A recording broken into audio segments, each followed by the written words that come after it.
nothing else matters. My feet in the stirrups, I'm so happy. There's nothing like the sound of Carolina hoofbeats.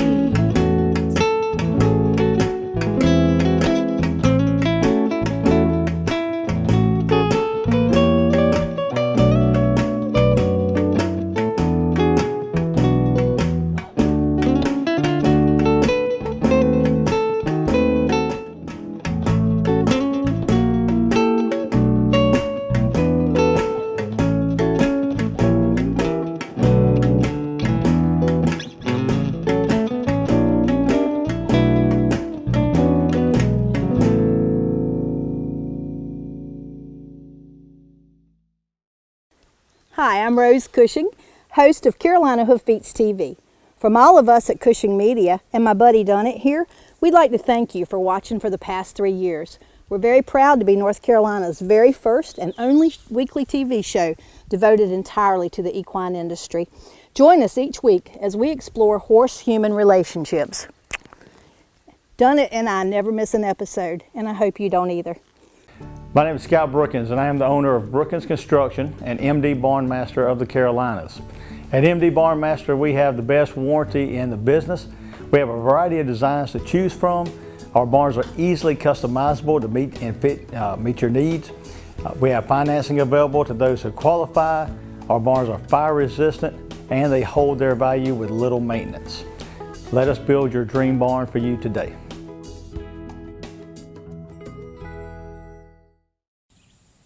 We're here in Rougemont, North Carolina today with Marty Day, and Marty is an extension agent for Chatham County, and Marty's responsibilities primarily are cows, but we had worked together on a lot of projects in the past, and Marty did some great articles for the magazines about fencing.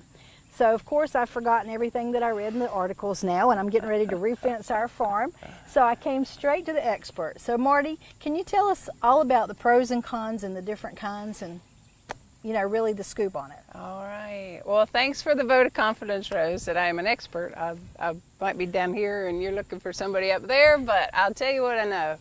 I've worked with the Extension Service for 27 years, and in that span of time, I've seen every form of fence there is, good, bad, and ugly.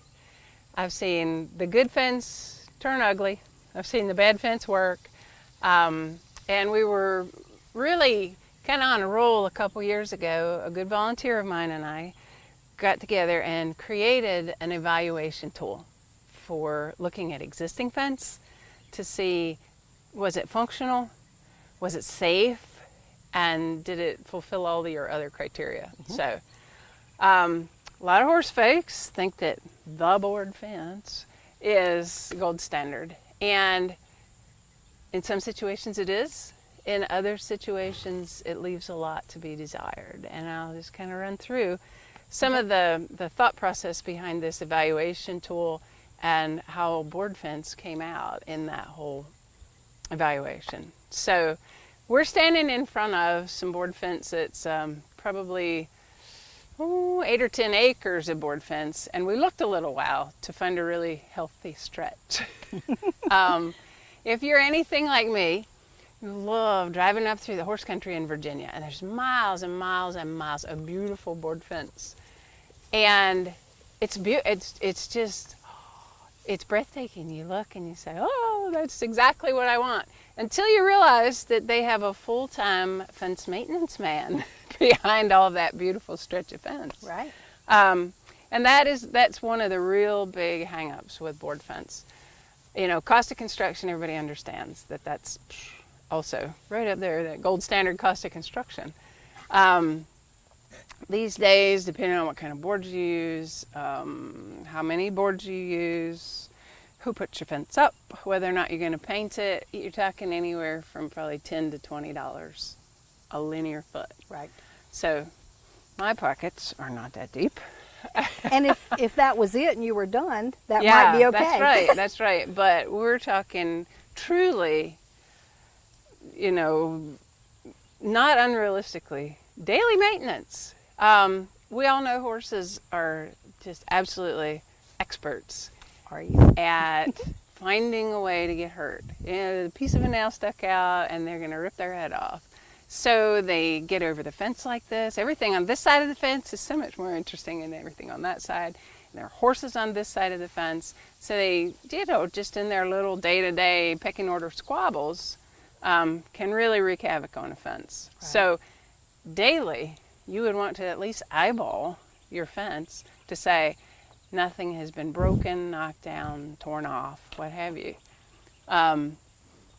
So daily, at least a look at. And probably a weekly go around with your truck and spare boards and all of that. Right. Just to make sure. All fence is, well, the majority of fence is more of a mental barrier than a physical barrier. A horse with enough speed up, these 4 boards are nothing. Mm-hmm. So this works okay here because if these horses break out, and they're doing their little thing that causes them to bash into the fence and break out, if they were to break out, they're in another pasture. No big deal. We don't want them all mangled up because they're in different feeding groups, but nothing tragic will happen. If they break out of that fence, there's still another fence. One more fence and then we're in trouble. Mm-hmm. But there's a lot of layers of protection. Right. If you have a board fence on a highway, even a little 2-lane country road, and the horses push each other around, something spooks them, they bust out of the fence, the consequences, potentially a severely injured horse, a severely injured driver, a lawsuit, all the things you don't want. Right. So when your horses really, really have to stay in, board fence may not be the gold standard everybody thinks it is. Mm-hmm. The other issue with board fence is what happens when they do break the fence, pop a board off, something like that. You've got jagged boards, mm-hmm. which we've all seen horses with a piece of board stuck in their neck or their chest, mm-hmm. or somewhere else you'd really rather not have it. Nails. When the nails, there's the nail right there. And this is a sound piece of fence. If you were looking at fence from your window saying, oh, everything looks really good, there is 1/2 inch nail sticking out there, which, mm-hmm. again, when they're fussing and playing on the other side of the fence, rub up against this and you got a great big old 3-cornered tear. Mm-hmm. Not what you want. Mm-hmm. So it's pretty. Maybe it signifies that you have the means to build it and maintain it and appreciate its aesthetics, but probably for the average horseman, maybe not the best choice. Hello, I'm David King with 5K Arena. This is my wife, Ivy King. We put on sorting, pennings, and cuttings. I'm going to let my wife talk to you about the type of feed we use from Mule City Feed. We called Paul up with Mule City Specialty Feeds about 5 years ago. He was absolutely wonderful to work with. We had a need to fill because our commercial feed had just gotten higher and higher and our feed bill was through the roof. He helped us mix a feed that was exactly what we were looking for. Our horses have stayed fat and shiny, had plenty of energy without losing their minds, and we couldn't be happier.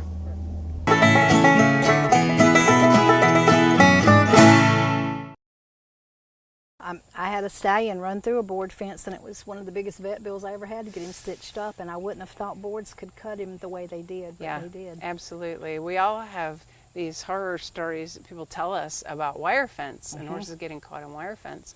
And I guess in our next segment we'll look at a little bit of wire fence, and I can talk to you about maintenance on a wire fence and the ways to keep it horse safe. Mm-hmm. And that's kind of what we did our evaluator to measure. Was it safe? Mm-hmm. Was it effective? Keeping your horses where they're supposed to be. Right. And then if you can answer yes to those two, aesthetics can play a role. Right. But depending on the energy level of the horse herd, mm-hmm. if you got a bunch of old retirees out there, chances are your fence can be a little bit weaker, right. than if you got a bunch of colts who are going to race and play and or mares and colts who are going to be always shifting and shuffling that pecking order. Mm-hmm. So, and again, what happens when they get out? Right, where you live would play a part in it too. Are they out on the interstate? Mm-hmm. Are they out on a dirt road? Do they get into somebody's garden? And a lot of people keep horses in situations now that are very, very urban. And we want to be good neighbors. Right. And while a board fence may make us look like a good neighbor, it may not make us be a good neighbor in the long run. If our animals get out, they get in the garden, they tear up yards. People spend a lot of time and money and take a lot of pride in having a nice yard. Right. And we don't want to be the one who puts big divots across their yard. And as soon as that horse gets out and you go after him, he gets to be the most energetic horse in the world, even if he was an old geriatric Very true. beast beforehand. He comes back to life. So that's important to consider. What happens if the horse gets out? So Very, very informative. Thank Good. you. I appreciate it. you're welcome. So I guess board fence is probably out. Oh, maybe, depending on your situation. Yeah. Well, I have a lot of young horses. Right, And right, stallions and right, stuff. right. So board Yeah. fence is probably not a Yeah. good alternative Yeah. for me. What some folks do, and you can see the remnants of this, is they'll put up a board fence with an electric wire on top of it. And I can tell you, I work with a lot of people who have this little wire on top of their fence who end up with that little wire around their horse's leg. Because again, it's that maintenance issue. This, the 17 gauge wire, the little bitty, or 19 gauge wire that's kind of the common stuff that we see is electric wire for horses. It's really hard to maintain. It's hard to keep it hot. It rusts through. Yes. It breaks It stretches. easily. It stretches. It's hard to see even if you're doing your once around quick maintenance. True. Very easy to break. And so when that's breaking and looping around, you've shorted out your fence, so the rest of it's not working either, which makes them more inclined to get into it because horses are so nosy. But again, that wrapping around the leg, and it takes an awfully good horse to get a wire around his leg and stand there and wait for you to come and get him out. For sure. Very much. For sure. And it's always the back legs. Yes, yes, absolutely. And that can do so much damage, Yeah. How many times a day do you check your horses? Check them in the morning, feed them, you go after work. The horse could get in a situation right after you leave. And you don't see him until you come back after work. And, disaster at that point. So Very true.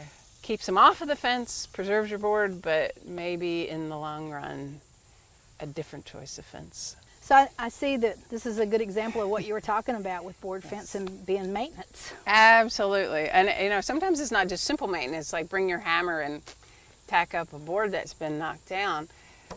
This is really common. We don't know if a horse did this, again, pushing, fighting, playing, or somebody bush hogging, hit a post, but this one needs replaced, which means it's got 4 boards over there, 4 boards over here. This is a lot of work. So, but it's work that needs to be done right away. If you come out in the morning and you're feeding and you see this, can you call to work and say, I gotta not come in this morning. I'll see you after lunch because I have to fix fence. Go get supplies, fix fence, go get another shower. Because if you don't, here's your nail. That's probably gonna poke your very favorite horse in the eye or somewhere else.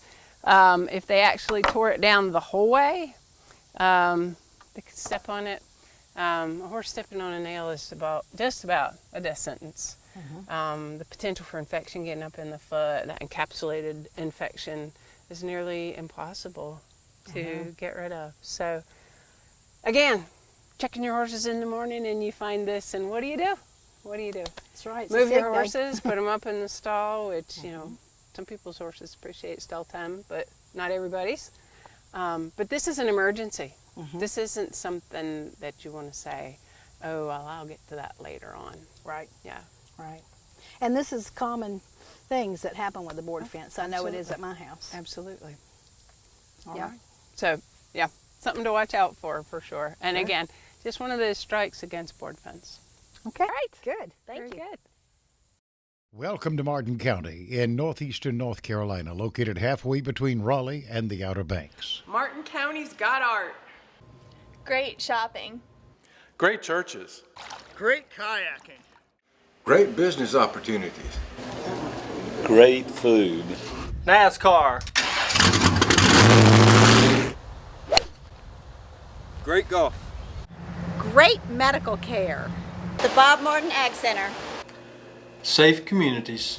Great RV camping. Great nature trails. Great history and heritage. Martin County has great schools. And there's great fishing. Well, there you have it. Martin County. It's all here. We're waiting for you.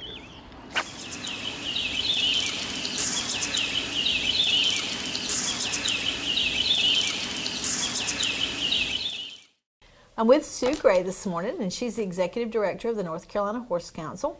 And recently, the North Carolina Horse Council hosted the first National Equestrian Trails Conference here in Raleigh. We sure did. So tell us a little bit about the conference itself.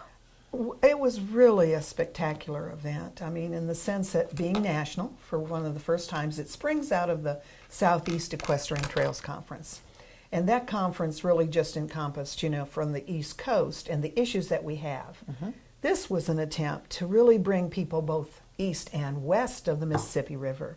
And to that, I think we were very successful. We had attendees from as far west as the state of Washington. Wow. And I would say a good 50% of our attendees were west of the Mississippi. What that did is to really highlight what we have in common, which is important when we begin to look at national issues that affect our public lands. But it also showed us what our differences are, and then how we can both the East support the West and the West support the East. So I think that, you know, that first attempt, while we were considered a relatively small conference, will grow and will certainly bring us into the situation of improving the equestrians' access to public land and to private land partnerships. And that's something else that I think the conference was capable and really did a good job of addressing. And I know you had a number of speakers, but what stands out in your mind? Oh, there were just so many that it's hard to say who stands out. From the kind of hands-on and exciting and just a very powerful presenter, Robert Eversole, the Trailmeister, presented. And he's just a dynamic individual. And out of that is springing this wonderful partnership now where he really maps and pays attention to trails across the country. And he has many of our North Carolina trails marketed. So we're entering a partnership with him to where we can share his trail data and all of the other states that were there the same. Nice. But we learned things in that, Rose, from just basically tying knots and different knots to emergency first aid to what do you do when you find yourself in a crisis kind of materials. So I think he was extremely dynamic. And then we moved on to some of our public representatives from our state parks, and Deb Caffin presented some of the new, how they're marking trails, how our state lands and federal lands are being identified, what we need to do to work better with land managers, and how land managers can work better with us. Right. And while many of us are quick to criticize, what we found and heard across the board from both participants to those presenting was we need to maybe talk less, listen more to each other, and in doing so can create better partnerships and extend our trails rather than having our trails taken away. And then I think finally you have to look at the many, many backcountry horsemen, people that were represented. Again, not just from North Carolina, although we are blessed with tremendous representation from our backcountry. Tom Thomas, as the chair of, or the president of the North Carolina Backcountry Horsemen as a whole, also sits on our board here at the North Carolina Horse Council. And that has generated, I think, a very powerful grouping for us and putting us together like that. But their representatives were from every state. And I found out something interesting. And it's a little confusing, that Texas, one of the largest states in the Union and has a large horse population, has no backcountry horseman chapters. Wow. And I just had What a no surprise. idea. I had no idea. So I think that's a great challenge to many of us. It says a couple, could say a lot of different things. And I'm sure there are other wonderful trail associations there, but I thought that was interesting. This is Paul Dunn from Mule City Feeds. We've been delivering horse feed to eastern North Carolina since 1981. And not only have we been delivering it, we've been leading the industry so far as compliance with state North Carolina and giving the best quality product possible. We test everything that comes in from the local farmers. We do quality assurance and we deliver the product. Give us a chance. Your neighbors giving us a chance. We'd like to have your business here at Mule City Feeds. Also, when you deal with the big feed companies, you might have to wait 4 or 5 days just to get the feed. Give us a call and you'll be shocked we'll deliver in an hour.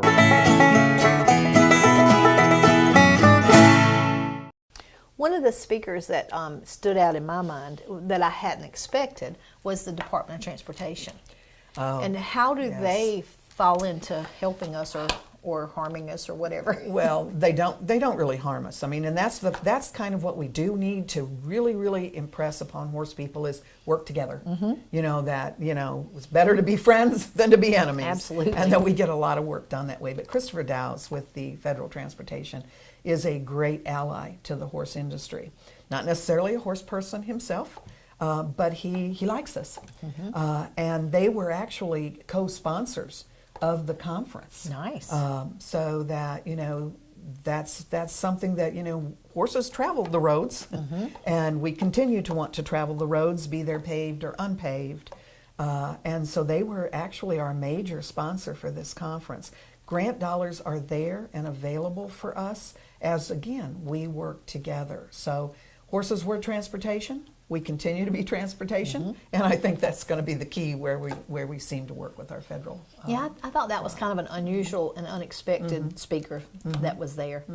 And of all of the things that you talked about, what kind of problems did you think that we have in common with our folks in the West and the South and the extreme North? Well, I think in common is access pieces. While they have better access to pack animals and a stronger history of that than we do in the West, we still, as land masses shrink, as we shrink and more usage occurs on that shrinking land mass, we still run into that working with our land managers. So I think that's a common issue that's going to be across the board for all equestrian users, and perhaps more than anything else. And again, it just goes back to a basic communication. How do we communicate with each other? And are we talking more or are we listening more? Right. So I think that was probably the most in common. Other issues, you know, water issues are a little bit different, and wild invasive species questions are a little bit different in some of those areas. Dealing with other user groups, I think, was another difference. In the West, they don't struggle as much with user groups like hunting or hunters as we seem to struggle on the East Coast with that. They seem to have established a more cohesive kind of plan of how they share the land than what we have in the eastern part of the country. We struggle a little more with that. There's still issues that I think we can learn from the West and try to apply those shared time, shared areas, and shared land usage. So, very interesting. So, with the National Trails Conference now, if I missed the first one, but I wanted to be involved, how would I do that? Oh, lots of ways to get involved. Always never ask if you don't want to help.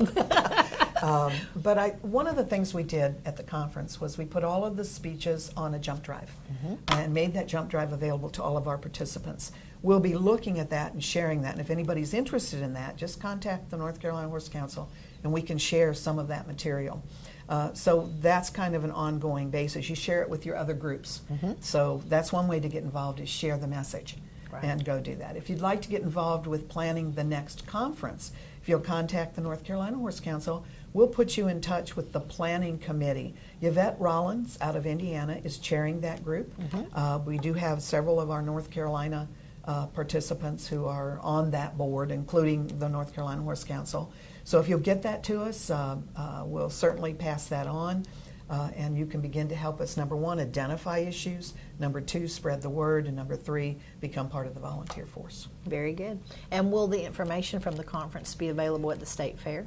We'll have portions of that at the State Fair. The State Fair is going to be just a little bit different target. What we look for in the State Fair versus what we did, say, at the National Equestrian Trails Conference, where we targeted in to land use and land conservation and what we're doing there.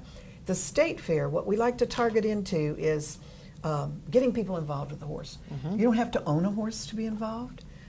You don't have to have a lot of money to be involved. There are ways that you can really truly follow that passion or get started on a journey of working with horses and being with horses and what that might mean. And is there any plans to do any kind of a state conference on trails? Not at this time. That is something that we've talked about and that the Horse Council has done in past years.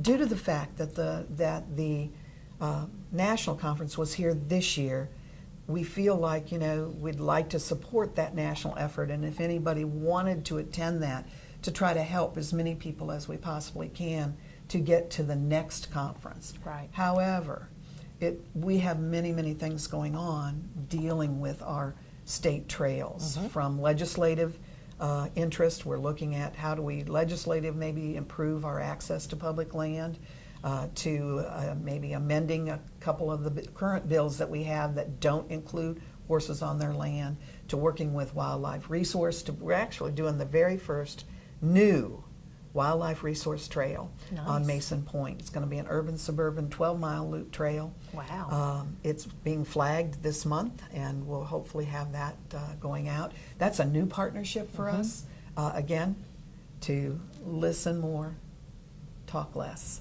and this has benefited us. We're really seeing a great advantage.